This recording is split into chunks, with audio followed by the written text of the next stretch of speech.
Hello, this is Keith from Last Call Bar Academy, and I'm here with a couple of students, and we're going to continue discussing predicting answers on LR. Last week, we talked about the argument and the flaw family questions, and so if you are interested in watching the video on those, I have it on YouTube. Today, we're going to talk more about the inference or informational family of questions.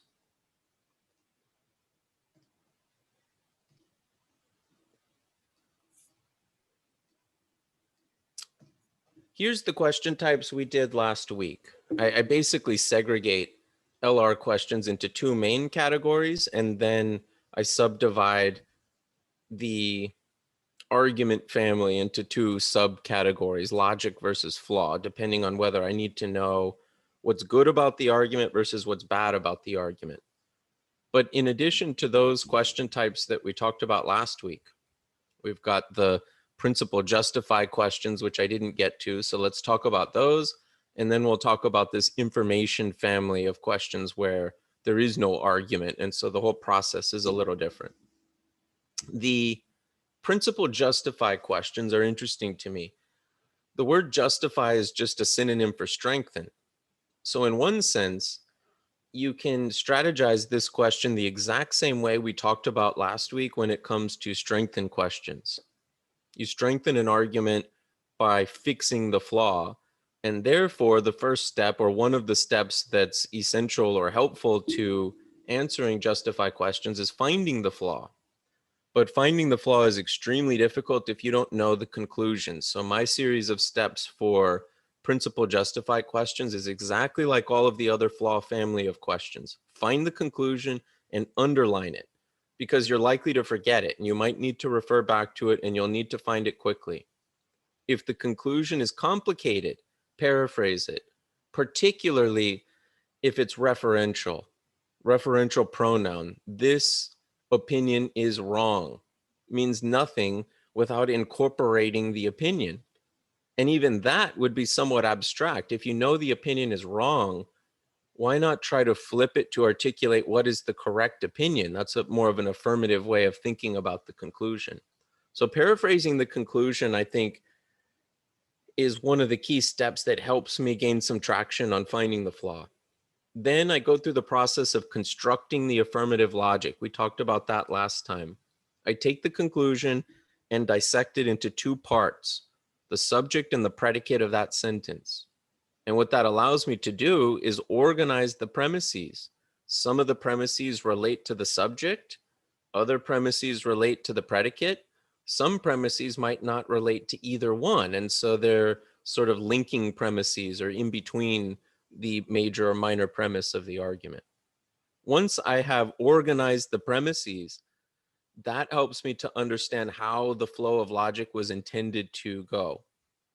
And if I follow the logic according to its intended path, that's when I can discern where the gaps are in that logical structure.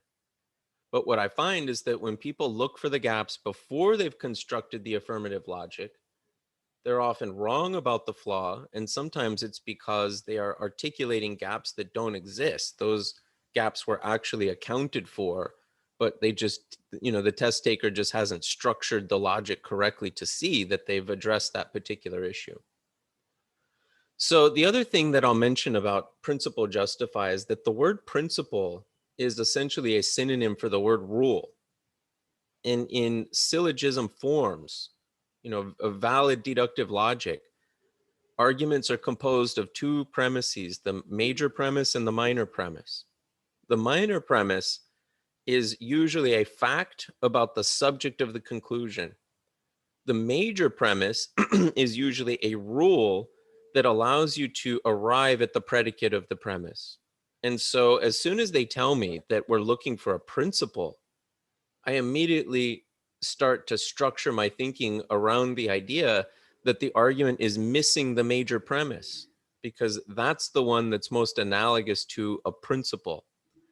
So I organize the logic, I find the minor premises, and then I try to articulate the rule that would allow me to move from the minor premise to the predicate.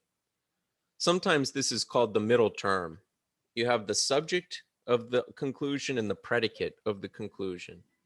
What the minor premise will do is connect the subject to a middle term, and then your job on the principal justify question is to connect the middle term to the predicate.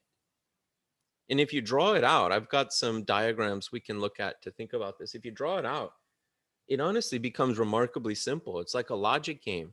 But if you insist on interpreting these exclusively as verbal articulations, then you'll understand some and you won't understand others. It'll just be a measure of your intuition at that point. The ability to structure the argument will give tools to your intuition so that they can investigate problems that are deeper than what you can observe from just reading the text.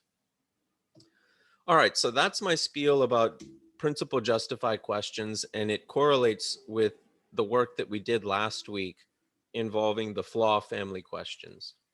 The last family of questions, I actually consider these to be some of the hardest questions on LR, mostly because they're relatively rare.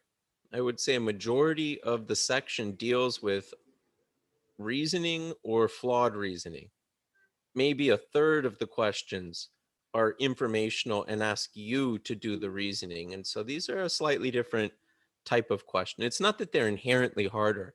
It's that if you get really good at LR, you'll do so by learning how to deconstruct arguments. And that doesn't necessarily translate to this informational family. There's a different skill set involved here.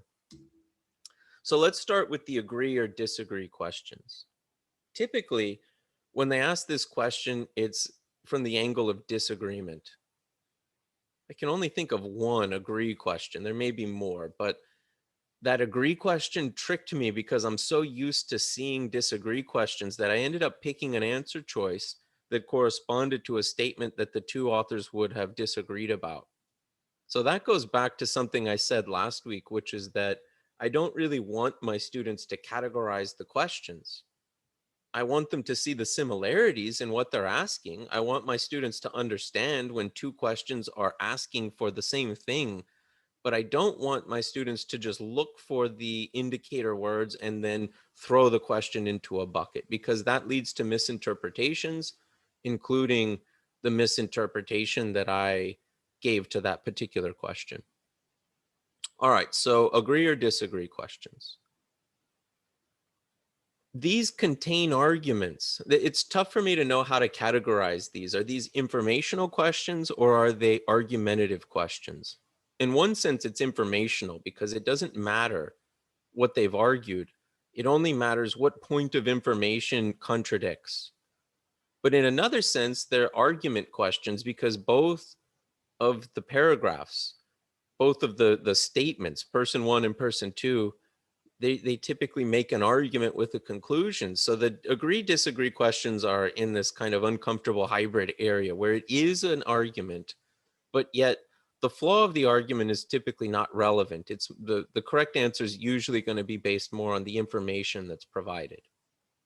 So the way that I evaluate these is I go through a series of steps.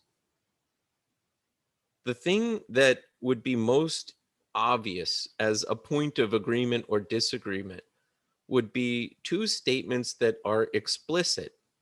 Person A says, I think that's true, and person B says, I think that's false. They both directly state it.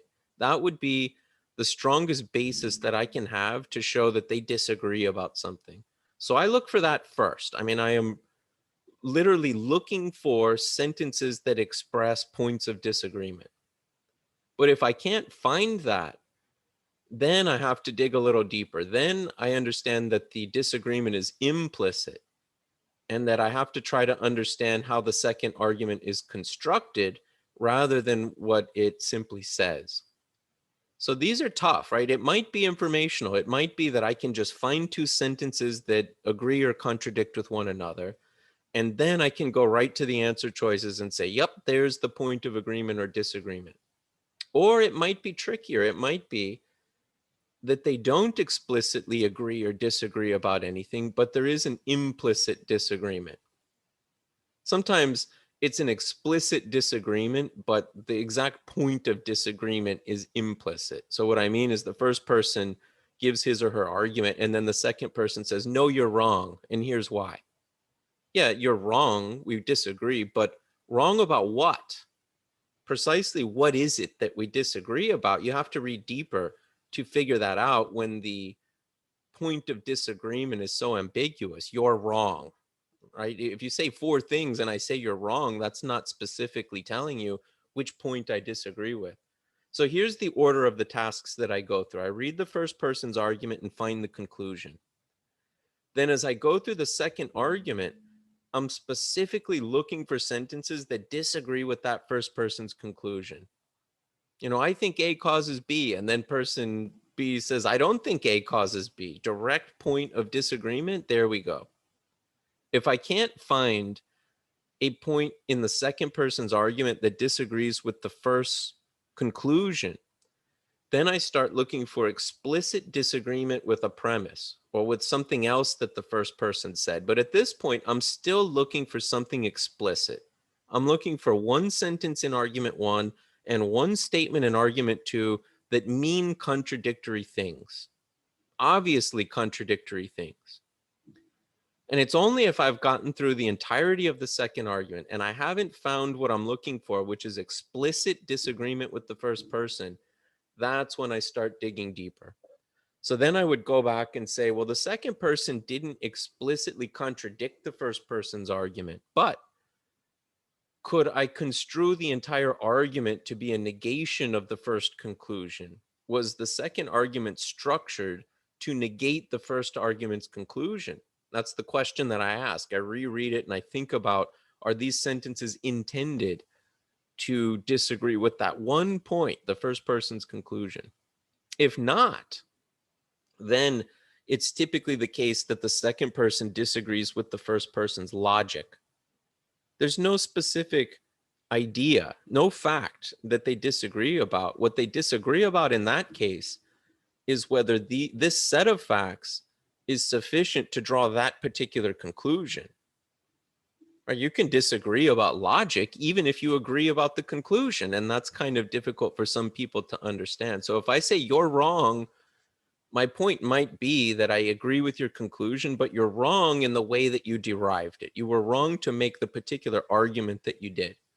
So if I can't find that explicit disagreement, those are the two things I'm looking for. Does the second person seem to be rebutting the first person's conclusion, or is the second person rebutting the first person's argument or logic without making a specific claim about the conclusion itself?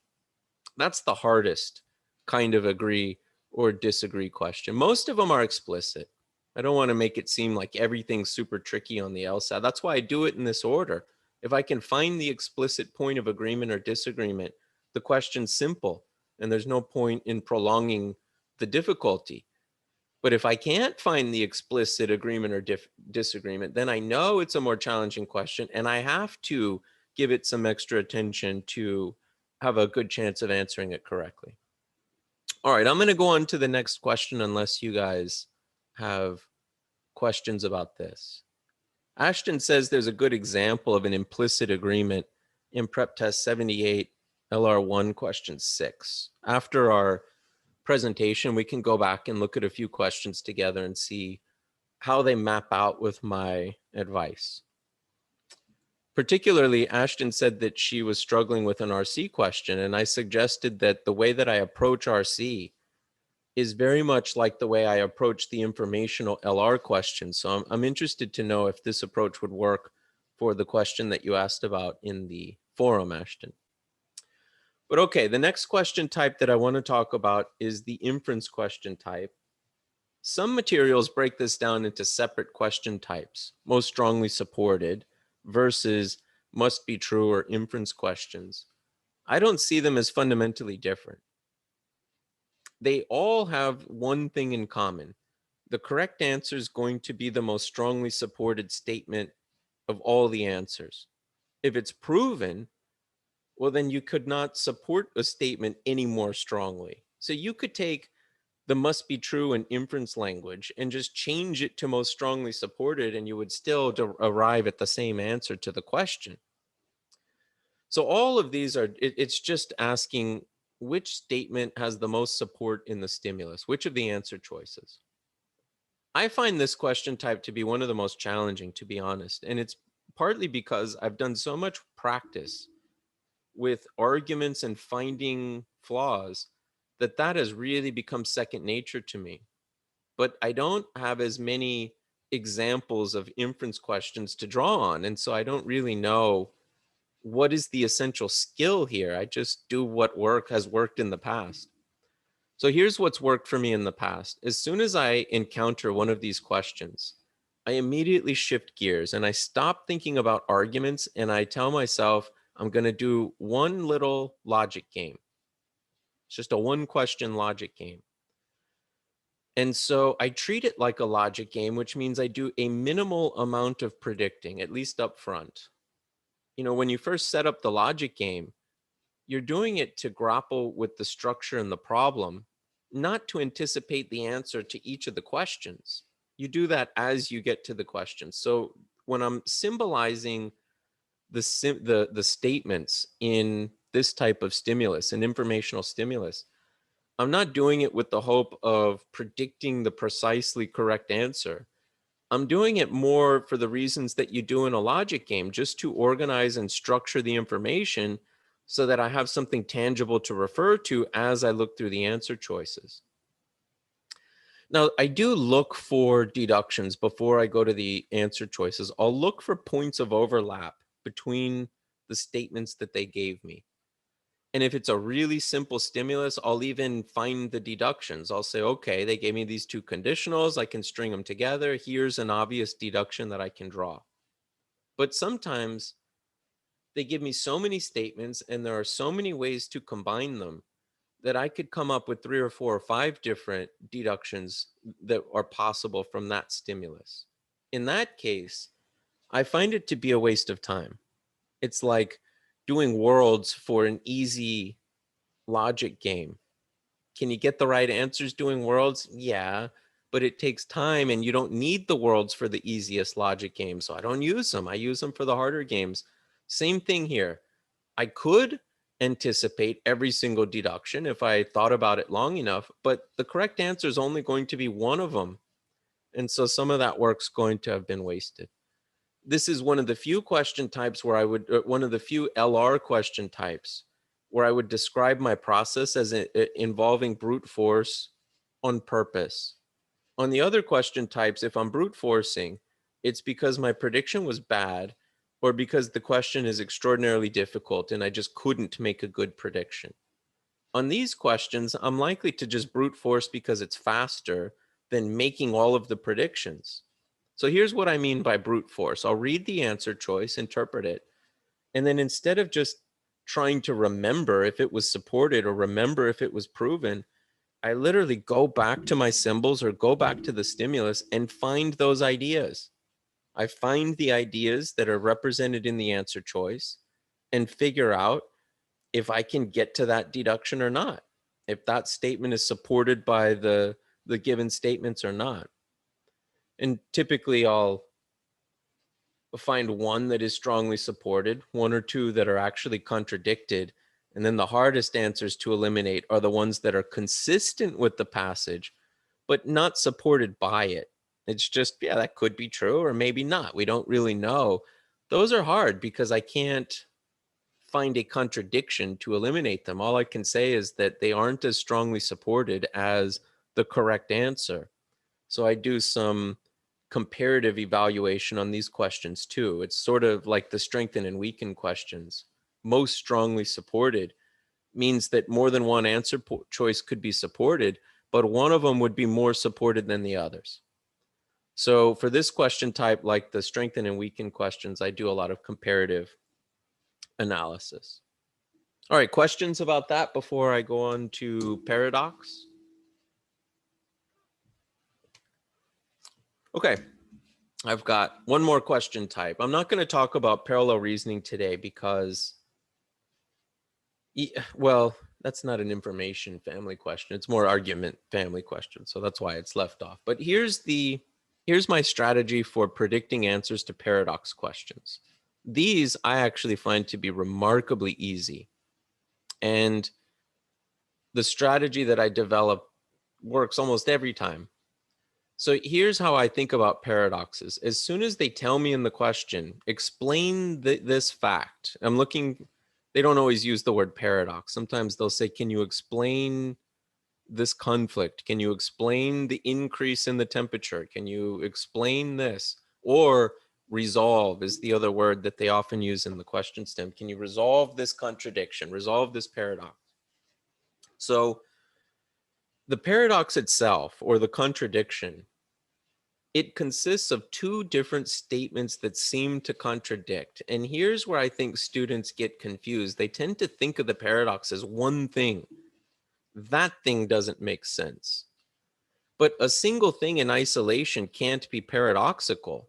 It can only be paradoxical if it's paired with something that seems to conflict or seems to contradict. So each paradox is not one thing, it's two things. And I predict the answer by articulating both of them. What are the two things that don't jibe here? Sometimes the questions are misleading. Can you explain the increase in the temperature? Why does it need an explanation? It only needs an explanation if it was unpredicted, surprising in some way.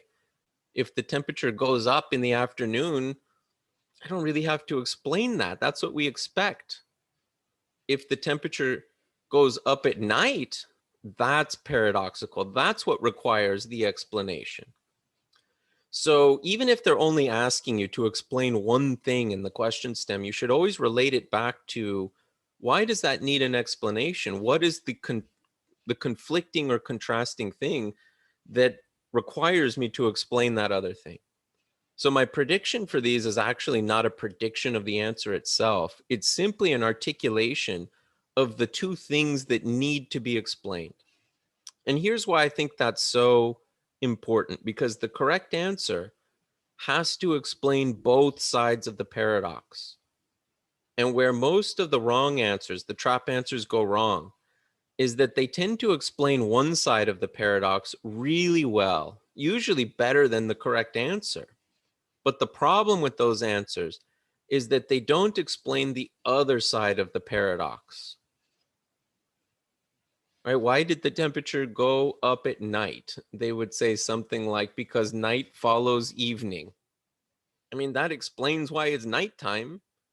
Like nighttime is always follows evening, or nighttime's always the end of the day, something like that. That would explain one half of the paradox really well and totally ignore the other half. Or it's summertime, right? That explains why it's getting warmer, but not why the temperature goes up at night. So it's possible to explain half the paradox without addressing or accounting for the other half. And in order to avoid that kind of trap answer, I tried to identify upfront both halves of the paradox. That way I'm not biased by those answer choices that explain one half very well. I'll see those and I'll ask myself, does it explain the first statement? Yes. Does it explain the second statement? No. Well, then it doesn't matter how well it explains the first. Has to explain both for me to accept it as a correct answer. Okay, that's all the question types. And so I'm going to stop the recording and take some questions.